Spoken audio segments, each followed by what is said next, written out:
About 2 weeks ago, I was using Martin's laptop because mine was dead, and I needed to check an email about my kid's daycare. Nothing sus about that, right? But when I opened the browser, I saw he had been looking at visa requirements for Singapore. We've never talked about Singapore. Like, never ever. I didn't think much of it TBH, maybe it was for something else, but then I noticed he'd also been looking at international schools in Singapore.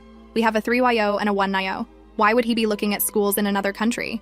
I closed the laptop and tried to forget about it, but something felt off. That night at dinner, I casually asked if he'd ever thought about visiting Singapore, and he got this weird look on his face and said, "Not really, why?"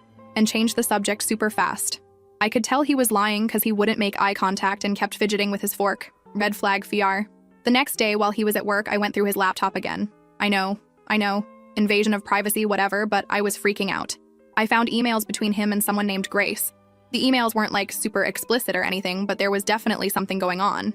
She kept saying stuff like, "I can't wait until we can be together properly," and "The waiting is killing me." But here's where it gets really messed up. In one email she said, "I've been looking at houses near that school we liked. Plenty of room for the kids to play." The kids. My kids. What the actual hell? I kept digging and found out Martin had applied for a job transfer to their Singapore office. He never mentioned this to me. Not once. And he'd been approved. The transfer was scheduled for next month. He had a freaking plane ticket already purchased. I felt like I couldn't breathe. Martin and I have been together since high school. We have 2 beautiful children together. How could he do this? How could he plan to take my babies away from me? I was literally shaking so hard I dropped his laptop and cracked the screen. Oops. Instead of confronting him right away, which TBH was my first instinct, I decided to be smart about this. I took pictures of everything I found and sent them to my sister. Then I started monitoring his texts by syncing his messages to the iPad. He doesn't know I can see them. For the next week, I watched as he texted this Grace person constantly. They never said anything explicitly about taking my kids, but they talked about the plan and making sure everything goes smoothly. He kept assuring her that everything was on track. I also found out he'd been moving money to a separate account. Small amounts at first, but over the past 3 months, it added up to almost $20,000. Our savings is basically gone. I feel sick thinking about how long he's been planning this. Yesterday, I decided I needed to know who this Grace person is. I went through Martin's contacts and found her number. I didn't call her or anything. I just wanted to see if I could figure out who she was. I searched her on social media and OMG. She's his coworker. They've been working together for over a year. Her Instagram is full of pictures from office parties and team lunches.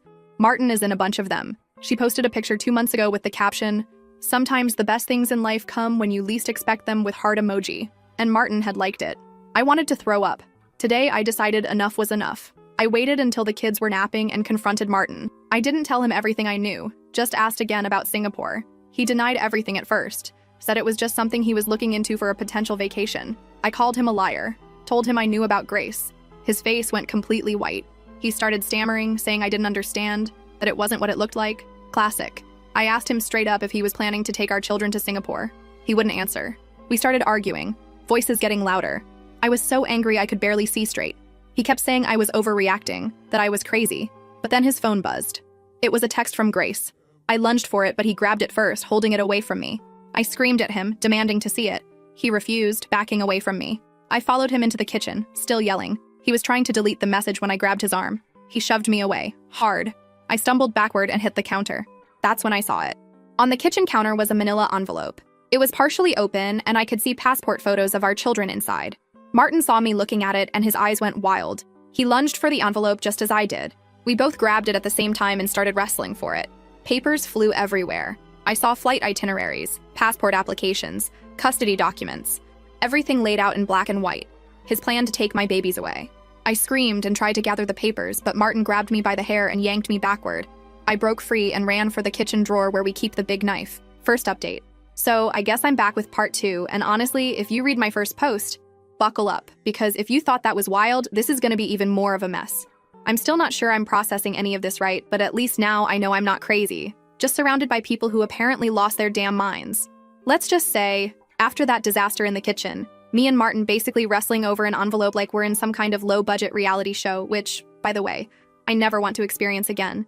I didn't even process what I was doing. I had my hand in the knife drawer, and for a split second, I just wanted him to back off. Not that I'd actually use it, but the look on his face when he realized how far this had gone, you could tell he never expected me to push back. The vibe was all wrong. Like, I get that people fight, but this wasn't normal married couple drama. This was survival mode. Anyway, the kids start screaming from upstairs, because of course they heard the chaos. Great parenting moment right there. And suddenly the spell is kind of broken. Martin lets go of my hair. I'm clutching a handful of crumpled flight itineraries, and there's Grace's name on literally everything. I honestly don't remember exactly what I yelled, but it was something like, "You're not taking my kids, you psycho!" And Martin's just standing there breathing heavy, looking like he doesn't even recognize himself. Or me, honestly. I ran upstairs, still clutching the docs, and the kids are both standing in the hallway, eyes huge. My 3-year-old asking if daddy is mad and if someone's in trouble. I said something like, "Let's get your shoes on. We're going to grandma's." I grabbed my phone, my keys, the iPad. Can't forget that, since it has all the synced messages. Diapers. Whatever random crap I could stuff in a tote. And just bolted. I left Martin with the kitchen looking like a tornado hit it. Papers everywhere. And zero explanation. I didn't even lock the door. I called my mom on the way, trying not to sound like I was losing it. Which obviously failed because she answered, and I just blurted out, "I need you. Now. It's bad." She didn't even ask questions. Just said to come over. And I swear, if I could bottle up one moment of my life and replay it, it would be hearing my mom go into full mama bear mode. I wanted to cry. But also, I kinda just wanted to scream. When I got to their house, my mom took one look at me and the kids, saw the torn envelope and the docs, and just said, "What happened?" Not in that fake calm way, but in a way that made me realize she was about to throw hands if necessary.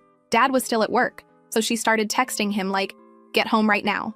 She made the kids grilled cheese and sat with me at the table, and I spilled everything. Martin, Grace, Singapore, the emails, the money, the physical fight. I showed her the bruises on my arm. She looked so pissed, but also kinda sad, which just made me feel worse.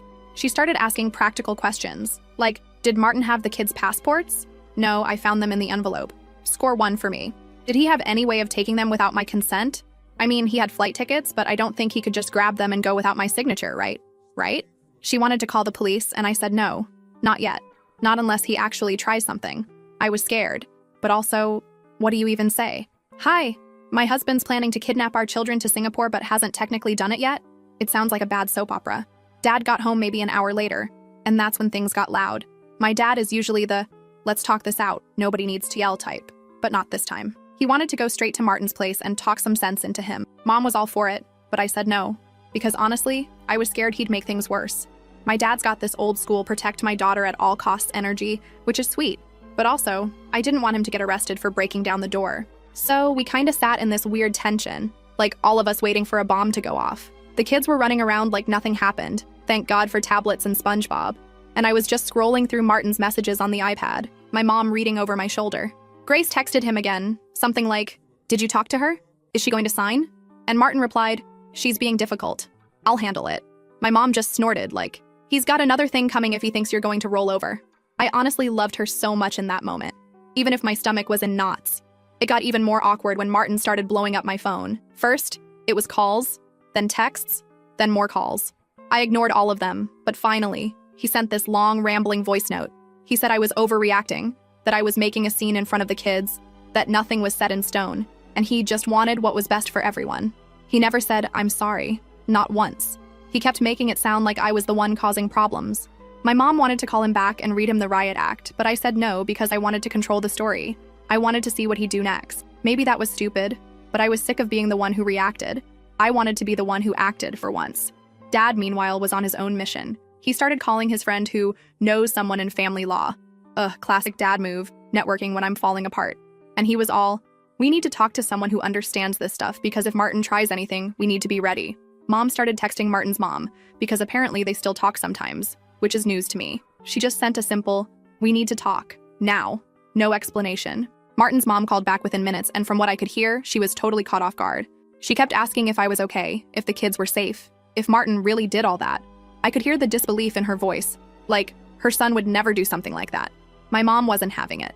She just said, "Your son planned to take my grandkids out of the country without telling anyone.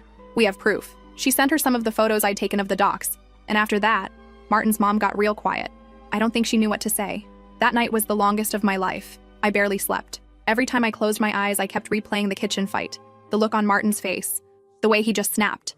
I kept waiting for someone to show up at the door. Him, Grace, the police. I don't know. I guess I was kind of paranoid, but also, after what I'd seen, how could I not be? In the morning, I woke up to find my dad already dressed, making coffee, and typing out a list on his phone. He was in crisis mode, which for him means lists, plans, and backup plans. He wanted to go to the house and get the rest of our stuff because, let's be real, I wasn't taking the kids back there. Not with Martin around. He suggested I call a lawyer, and my mom agreed. They both offered to pay, which I appreciated, since Martin had drained our savings. I felt weird about it, but also, what choice did I have? I texted my sister to fill her in, and she was immediately like, "Do not go back alone. I'll come with you." She's always been the more confrontational one in the family, and TBH, I was grateful to have her. We drove over mid-morning, and the whole time my hands were shaking on the wheel. Martin's car was in the driveway, but I didn't see him through the windows. I texted him, told him I was coming to get some things and that I'd appreciate it if he gave me space. No answer. My sister, who is way braver than me, just marched up to the door and let us in. I still had my key. The kitchen was a disaster. Papers everywhere. A broken mug on the floor. One of the kids' shoes in the sink. It smelled like someone had tried to clean up and just given up halfway. Martin was upstairs, and when he heard us come in, he stomped down. He started right in, asking what I was doing, why I'd run off with the kids. He tried to make it sound like I was the one who abandoned him. My sister just stared him down and told him to back off, which he did, probably because she looked ready to throw down. We started grabbing clothes, toys, diapers, all the boring kid stuff. Every few minutes, Martin would try to talk to me, saying things like, "We need to figure this out. You can't just take the kids away from me." I told him, "I'm not the one with a plane ticket to Singapore." He kept insisting it was all a misunderstanding, that he never meant to hurt me, that he was lost and didn't know what else to do. He said he felt trapped, and that Grace made him feel alive again. I almost laughed at that, like, "Sorry you're bored, but maybe don't blow up your entire family." Then he said something that honestly floored me. He said, "You always act like you know best. You never listen to what I want." Like, wow, okay, so this is my fault now? I told him I wasn't going to stand there and argue about who listens better. I just wanted my kids safe, and I wasn't going to sign anything ever that let him take them out of the country. He got quiet after that, but the look on his face was pure resentment, like I'd ruined his life by stopping him from running off with his girlfriend and my kids. As we left, my sister took photos of the house, the mess, the papers, just in case. Martin watched us go from the front porch, arms crossed, glaring. Back at my parents', Dad was waiting with info from his lawyer friend, who basically said Martin couldn't take the kids out of the country without my permission. But if he tried, it'd be a huge, messy legal thing. He said to watch out for Martin trying to get me to sign something just for travel or whatever, and to keep all the passports and docs somewhere safe. So of course my mom immediately put everything in a lockbox in her closet. She's not playing around. A few hours later, Martin's mom showed up at my parents' house. I was honestly dreading it, but she came in looking 10 years older, holding a big Tupperware of soup. She sat down and just asked, "Is this really happening?" I showed her the emails, the flight info, the money transfers. She got so quiet, just shaking her head. She said she never thought Martin could do something like this. Then she started crying, which, yeah, that sucked. My mom hugged her, and for a weird moment, it felt like we were all just lost together. Martin called while she was there, but she ignored him. She said she needed time to process and that she'd talk to him when she was ready. She even offered to stay the night in case I needed backup. I didn't say no. The kids loved having their grandma around, and NGL, I kinda did too. That night, I got a text from a number I didn't know. It was Grace. Just her name popping up made me want to throw my phone into the street. She said, "I'm sorry for everything. I never meant for it to go like this. Please don't blame Martin. He's not himself." Like, excuse me? I didn't reply. I didn't even know what to say. The next day, my dad got a call from Martin, demanding to see the kids. Dad told him that wasn't happening until we talked to a lawyer. Martin got mad, said he'd call the cops, said I was kidnapping our children. Dad just laughed and told him to go ahead. So, now I'm sitting here, at my parents' kitchen table, watching my 3-year-old build a tower out of soup cans, my 1-year-old drooling on the iPad, and my mom and Martin's mom whispering in the living room about what to do next. My dad is making another list, and Martin is probably stewing in his own mess, wondering how it all went so wrong. I know we're just getting started, and TBH, I'm scared about what comes next. But for now, at least, the kids are safe, and I've got my family behind me. Second update. Okay, Reddit, here we go again. I'm not even sure where to start this time because it's been a whole new level of weird, tense, and straight up exhausting. If you've been following my last 2 posts, you already know Martin tried to pull off the most unhinged family relocation ever, except I wasn't supposed to be part of the move. Martin started texting me again, but this time it wasn't just guilt trips or let's talk. He sent these long, frustrated messages about how he couldn't believe I was turning his own mother against him and how I was brainwashing the kids. He said I was making a circus out of nothing, and if I didn't start cooperating, he'd have no choice but to take action. I showed my parents, and my dad just muttered something about Martin having the emotional range of a teaspoon. I wanted to laugh, but Ngel, it freaked me out. That phrase, take action, kept running through my head. Like, what did he even mean? Was he talking about court? Something worse? My mom told me not to answer, so I just blocked him for a while. Probably the best move, because I needed a break from the constant drama. But Martin wasn't done. He showed up at my parents' doorstep the next afternoon, completely unannounced. I was in the backyard with the kids and my sister, and suddenly my dad was calling me, saying Martin was at the front door, demanding to see his family. The way my dad said it, you'd think Martin was a door-to-door salesman or something, not the guy I'd been married to for over a decade. My first reaction was honestly just, nope. I didn't want the kids seeing him, not after what happened in the kitchen, not with all the yelling and the envelope and the shoving. My mom answered the door while my dad stood behind her, arms crossed, not saying a word. Martin started out all polite, asking if he could talk to his wife privately. My mom shut that down real quick, told him if he wanted to talk, it would be with the whole family present. Martin's mom came out from the living room, and the look she gave him could have frozen water. She said she needed to hear whatever explanation he had because none of this makes sense to me, Martin. He looked almost hurt, but just for a second before he went back to his I'm the victim here face. We all ended up in the kitchen. Me, Martin, my parents, Martin's mom, my sister, who was pretending to play games on her phone but definitely recording everything, let's be honest. The kids were in the other room with headphones and snacks, which I guess is the modern version of go play outside while the adults talk. Martin started with this big sigh, said he never meant for things to get so out of control, that he only wanted what was best for everyone, and that he felt like I'd blindsided him by running off with the kids and turning everyone against him. He said he didn't have a choice, that he'd been unhappy for a long time, and that I wouldn't listen whenever he tried to talk about how he felt trapped by our routine. He even tried the I'm sorry if you felt hurt non-apology.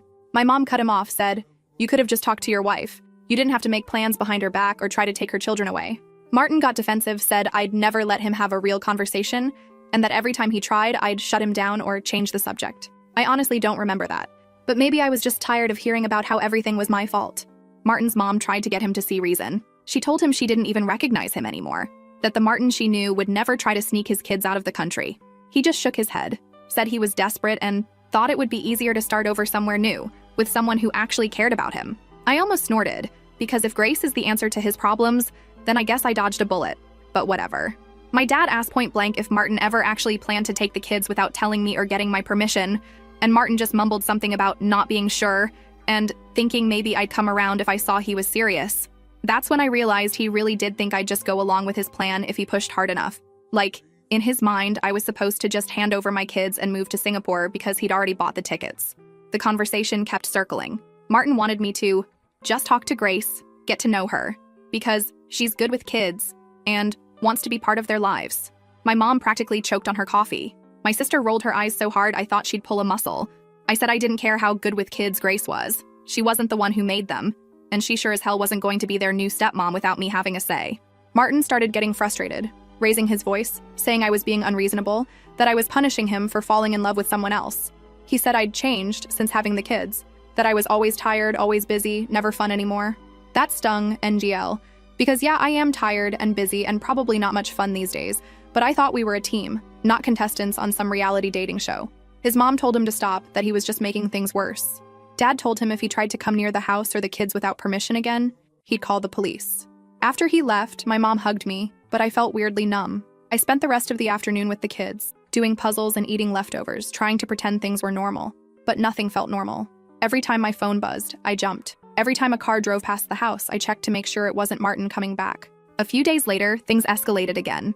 I got a letter from a lawyer, Martin's lawyer to be specific, saying he wanted joint custody and permission to relocate with the children internationally, should the opportunity arise. I showed it to my parents and my dad went off. He called his own lawyer friend who said not to sign anything and to start preparing for a real custody fight. So I did the thing I'd been dreading. I met with my own lawyer. Thank you, Mom and Dad, for fronting the cash because Martin had drained our savings. The lawyer was blunt. Martin couldn't take the kids out of the country without my signed consent, but he could make things difficult in 100 other ways. She said to keep documenting everything. Texts, emails, even the stuff his mom and my sister had witnessed. She also told me not to engage with Martin directly and to let everything go through lawyers from now on. Martin, of course, did not stick to that plan. He started showing up at the kids' daycare trying to see them, even though the staff knew to call me if he showed up without warning. One morning, I got there, and the manager pulled me aside, said Martin had been waiting outside, asking questions about our schedule. She asked if everything was okay, and I just said, we're going through some stuff. Please don't let him pick them up unless I say so. She wrote it down, made me sign something. I guess that's how you know it's real, when you have to sign paperwork just to keep your own husband from taking your kids. Meanwhile, my parents' house was starting to feel like a weird mix of safe haven and pressure cooker. My dad was stressed, my mom was tired, my sister was always on her phone texting her friends about the drama. My 3-year-old started having nightmares, waking up crying for daddy, which broke my heart. I tried my best to keep things calm, but some days I just wanted to run away myself. Martin's mom was still staying with us, but you could tell she was torn. She loved her son, but she also loved her grandkids, and she kept apologizing for not seeing this coming. I didn't blame her, but it was weird having her around all the time. Sometimes I'd catch her crying in the laundry room. Then, out of nowhere, Grace messaged me again. This time, it was a long, rambling wall of text about how she never wanted to break up a family and didn't realize how complicated things would get. She said she just wanted Martin to be happy, and that maybe if I gave her a chance, we could all figure out a way to make this work. I didn't even answer. What was I supposed to say? Sure, let's all move to Singapore and braid each other's hair? No thanks. My lawyer kept pushing me to get a formal custody order in place, so Martin couldn't just show up and take the kids whenever he felt like it.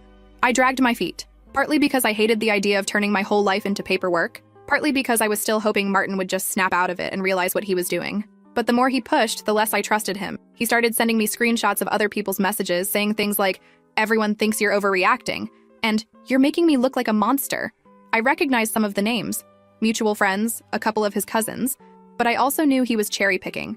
I started second-guessing myself, wondering if maybe I was being too harsh, if maybe I was the one making things worse. But every time I thought about giving in, I remembered the envelope, the flight tickets, the way he grabbed my arm in the kitchen. I couldn't let myself forget. One night, my dad and Martin's mom got into a heated argument at the dinner table. Dad was frustrated. He wanted to protect me and the kids, but he also hated having so much tension in his house. Martin's mom said he needed to try harder to see things from Martin's perspective, that he's not evil, just lost. My dad snapped, said, "Lost doesn't mean you get to drag everyone else down with you." It got awkward, and my mom had to step in, trying to smooth things over. I just wanted to disappear. Meanwhile, the kids were getting more clingy, especially my 3-year-old, who started acting out at daycare and refusing to go to sleep without me in the room. The 1-year-old was teething again, because of course she was. So between the legal drama, the family tension, and the constant sleep deprivation, I was running on fumes. But I kept moving, because what else can you do? People kept telling me I was so strong, but honestly, I just didn't have another option. A few days later, my lawyer called to say Martin had filed a motion for emergency visitation, claiming I was withholding the children and alienating them from their father. I swear, every time I thought things couldn't get worse, Martin found a new way to surprise me. The court set a date for a temporary hearing, and suddenly everything felt real in a way it hadn't before. My parents started making lists of what I needed to bring, what evidence to print, who could vouch for where the kids had been. It was like prepping for battle, except the enemy used to kiss me goodnight and bring me coffee in the mornings. The night before the hearing, Martin texted me, not about the kids, but about the house. He wanted to know when I was going to come get the rest of my crap, because he needed space. He said he was staying at Grace's place now, and that he'd changed the locks. I guess that was supposed to hurt my feelings, but mostly I just felt relief. The house wasn't home anymore. My home was wherever my kids were safe. The hearing itself was a blur. Lawyers talking, documents being passed back and forth, Martin sitting across from me with Grace by his side. She didn't say a word, just stared at her shoes the whole time. The judge asked a ton of questions, mostly about the kids, our living situation, why Martin had bought those tickets, why he hadn't told me about the job transfer. Martin tried to spin it like he was just planning for the future, that he always intended to include me, but the judge wasn't buying it. My lawyer laid everything out, emails, texts, the fight in the kitchen, the daycare incident. The judge said there was enough concern to warrant a temporary order. Martin could see the kids, but only in public, supervised, and only if I agreed to the date and time in advance. So here we are now, with a court order in place, the kids' passports locked away, and Martin sulking at Grace's place, still texting me about how unfair this all is. My 3-year-old has started drawing pictures of 2 houses, one with me, one with Daddy, and that lady with the glasses. I guess that's Grace. Do I think Martin's done? Not a chance. Final update. All right, Reddit, here we go. Final round, or at least I hope to God it is. I swear, if you'd told me last month that my biggest worry would be whether the kids had clean socks for daycare, I would have believed you. Instead, I'm splitting my life between my parents' guest room, tense court hearings, and supervised playground visits where everyone is pretending this is just a rough patch. If you've stuck with me so far, thanks, because this has been the wildest, messiest, most exhausting saga of my life, and I wouldn't have believed half of it if someone else told me. So, after the court put that temporary order in place, things got weirdly quiet for like a whole week. Martin kept texting, but it was mostly this mix of, "When can I see the kids?" and "You're making this harder than it needs to be." I never replied directly, just forwarded everything to my lawyer. He also kept trying to talk to my mom, which, NGL, was hilarious because she started screening every call, and the few times she picked up, she'd just tell him to talk to his own lawyer or hang up. My dad joked that the house needed a no drama sign on the porch, but let's be real, nobody was laughing. Martin's mom was still staying with us, and it was tense, but not for the reasons you might think. She was super quiet, helping with the kids, but she started asking a lot more questions about what Martin was like at home, if I'd noticed him changing lately, if he was under pressure. She didn't want to take sides, but you could tell she was struggling. One night, after everyone else was asleep, she told me she blamed herself for not seeing how unhappy he'd been, and that maybe if she'd pushed him to talk more, things would be different. I didn't know what to say, honestly. I just said, he's not the only one who's unhappy now. She actually laughed at that, in a sad kind of way. The first supervised visit was at this weird little play cafe in town, the kind with overpriced coffee and a ball pit that smells like feet. My mom came with me because, let's be real, I wasn't about to do this alone. Martin was already there when we got there, sitting at a table with 2 drinks and a plastic dinosaur for the kids. He tried to act like everything was normal, but you could tell he was nervous. My 3-year-old ran to him, but the 1-year-old clung to me like a spider monkey. Martin tried to pick her up, but she just buried her face in my shoulder. He kept trying to make conversation, asking about the kids' favorite shows, if they'd been to the park, if they missed their old room. I answered, but only in the most basic way, like I was filling out a survey. My mom didn't even bother pretending to be friendly. She just sat there, scrolling through her phone, making it clear she was there to supervise, not socialize. Halfway through, Martin tried to talk to me about moving forward. He said he wanted to find a solution, that he deserved a fresh start, that things could be better for everyone if we just let go of the past. I asked him if letting go of the past meant forgiving the part where he tried to take my kids across the world behind my back. He just stared at the floor, didn't answer. My mom cleared her throat, and Martin gave up. At the end of the visit, the kids melted down, classic, and Martin tried to hug them both at once, but the 1-year-old shrieked and reached for me. He looked so defeated, but for the first time, I felt nothing. Not anger, not pity, just done. Back at my parents', the mood was off. My mom said she was proud of me for keeping it together, but honestly, I just felt empty. My dad wanted to talk strategy. He was convinced Martin was going to pull something at the next hearing, maybe try to use the supervised visits as proof that I was alienating him from the kids. I wanted to roll my eyes, but he was probably right. Martin's lawyer had already sent new paperwork, this time asking for more unsupervised time and throwing around words like parental rights and emotional harm. My lawyer said not to worry, but also warned me that these things never end neatly. A week before the next court date, Martin's mom announced she was moving out. She said she needed to support her son, even if she didn't agree with what he'd done. I understood, honestly, but the peace didn't last. Martin started pushing harder, showing up at the kids' daycare again, trying to talk to the staff, asking if he could just say hi. They called me every time, and each time I had to remind them that there was a court order. One of the teachers asked if things were safe, and I had to reassure her while wondering the same thing myself. The next hearing was a whole different beast. This time, both sides brought stacks of paperwork, printouts, and even some of those passive-aggressive texts Martin had sent me.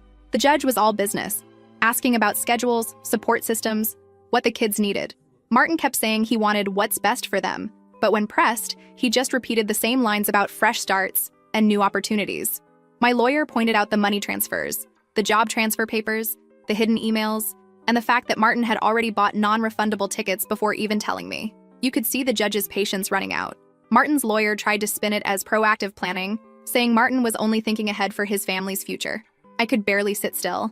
My mom squeezed my hand under the table, and my dad just glared at Martin across the room. Grace wasn't there, but her name came up a few times. My lawyer didn't hold back about the family friend who suddenly became central to Martin's new life plans. At one point, Martin said, "She's the reason I finally felt alive again." And the judge just blinked at him like, is this guy serious? Even his lawyer looked uncomfortable. When it came time to talk about the kids, the judge asked if Martin had any concrete plans for supporting them if he moved. Martin got defensive, said he'd figure it out, that things would work out once they got there. The judge was not impressed. My lawyer hammered home the fact that I had never agreed to any move, that Martin had kept everything secret, and that the kids' lives had already been upended enough. In the end, the judge made a ruling that felt real. The kids would stay with me as primary parent. Martin could have supervised visits for now, with the possibility of more time if he showed consistency and responsibility. He was not allowed to take them out of state, let alone the country, without explicit written permission from me in the court. The judge said, "This is about stability for the children, not new adventures for the adults." Martin looked like he'd been punched, but didn't argue. Afterward, in the hallway, Martin tried to talk to me again. He asked if I could at least try to see things from his side. He said he just wanted to be happy, that he deserved a chance. I think I surprised him when I didn't yell or cry. I just told him that maybe next time he should try honesty. He didn't have a comeback for that. Back at my parents', it was relief and exhaustion in equal measure. My mom made a big dinner, my dad even opened a bottle of wine, and my sister had the kids making victory crowns out of aluminum foil. For the first time in forever, it felt like we were a family again, even if it was a different kind of family than before. The fallout hasn't stopped, though. Martin's side of the family is split. Some of them think I'm the villain. Others say he got what he deserved. Mutual friends are awkward, or taking sides. I had to block a couple of people who kept sending me just checking in texts that were really fishing for gossip. Money is tight, and TBH, the paperwork never ends. I'm still living at my parents' place, still figuring out the next steps. The kids ask about Martin. Sometimes they're sad, sometimes angry. Sometimes they just want to know when they can have pancakes for dinner again. I try to answer honestly, but mostly I just tell them we're figuring things out together. Martin hasn't tried anything drastic since the judge's decision. He still sends the occasional message, but they're more subdued now. Just updates about the kids' toys he found at his place, or questions about their favorite snacks. He's still with Grace, as far as I know, but she's not reaching out anymore. My lawyer says as long as I stick to the order, things should calm down, but I'm not holding my breath for a happily ever after. I'm not gonna pretend I've got it all figured out or that everything is fine now. It's not. I'm tired, I'm broke, and I'm rebuilding from scratch. But I've learned that I can fight for my kids, even when it feels impossible. Even when the person you're fighting is someone you used to trust with everything. I'm not a hero, just a mom who got pushed too far. So yeah, that's where I'll leave it.